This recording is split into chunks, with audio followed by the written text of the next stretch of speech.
శ్రీ సీతారామాభ్యాం నమః. శ్రీ గురుభ్యో నమః. శ్రీమద్ వాల్మీకి రామాయణము బాలకాండము 19వ సర్గము. యజ్ఞ సంరక్షణార్థమై శ్రీరాముని పంపుమని విశ్వామిత్రుని అభ్యర్థనము. మహాతేజస్వి అయిన విశ్వామిత్రుడు దశరథ మహారాజు యొక్క అద్భుతమైన ఆ వినమ్రమైన మాటలను విని పులకితగాత్రుడై ఆయనతోటి ఇలా అన్నాడు. ఓ రాజశేఖర, నీవు ప్రసిద్ధమైన ఇక్ష్వాకు వంశమున జన్మించినవాడవు.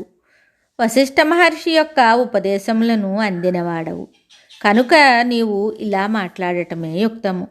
నేను సంకల్పించిన కార్యమును తెలిపెదను, దానిని ఆచరింపుము.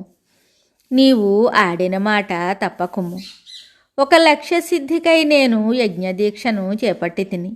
కామరూపులైన 2 రాక్షసులు దానికి విఘ్నములు కలిగిస్తున్నారు. నేను ఆచరించుచున్న యజ్ఞము దాదాపు పూర్తి అగుచుండగా సుశిక్షితులై పరాక్రమవంతులైన మారీచుడు, సుబాహువు అను 2 రాక్షసులు మాంసఖండములను, రక్తములను యజ్ఞవేదికపై వర్షిస్తున్నారు.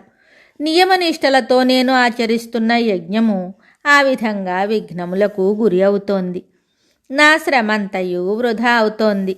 కనుక ఉత్సాహమును కోల్పోయి నా ఆశ్రమము నుండి నేను ఇక్కడికి వచ్చాను. ఓ భూపతి, అట్లు విఘ్నములను కలిగించుచున్న వారిపై కోపమును ప్రకటించుటకు గాని వారిని శపించుటకు గాని యజ్ఞదీక్షలోనున్న నాకు యుక్తము కాదు గదా. ఓ నరేంద్ర, సత్యపరాక్రముడు, కాకపక్షధరుడు, జులుపాల జుట్టు కలవాడు, సూర్యుడు, నీ కుమారులలో పెద్దవాడు అయిన శ్రీరాముని నా వెంట పంపుము.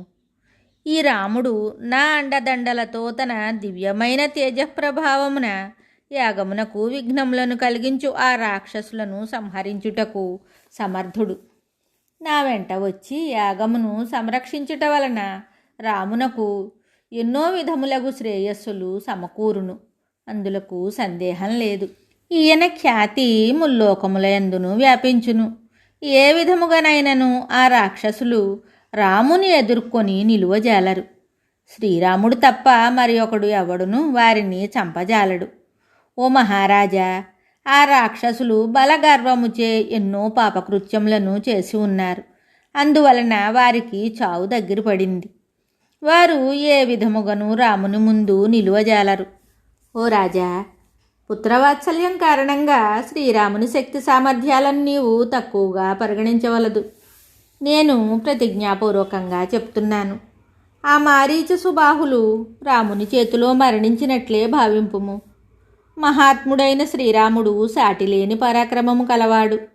ఆ విషయము నేను బాగుగా ఎరుగుదును. నేనే కాదు, మీ పురోహితుడును మహాతేజస్వియు అయిన వశిష్ఠ మహర్షియు ఎరుగును.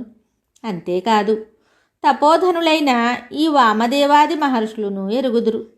ఓ రాజేంద్ర, ఈ లోకమున స్థిరమైన కీర్తి ప్రతిష్టలను, ధర్మవృద్ధిని నీవు కోరుకొనుచున్నచో శ్రీరాముని నా వెంట పంపుము. ఓ కాకుస్తా, నీ మంత్రివర్యులు వశిష్ఠుడు మొదలగు మునీశ్వరులను సమ్మతించిన తరువాతనే శ్రీరాముని నాతో పంపించుము.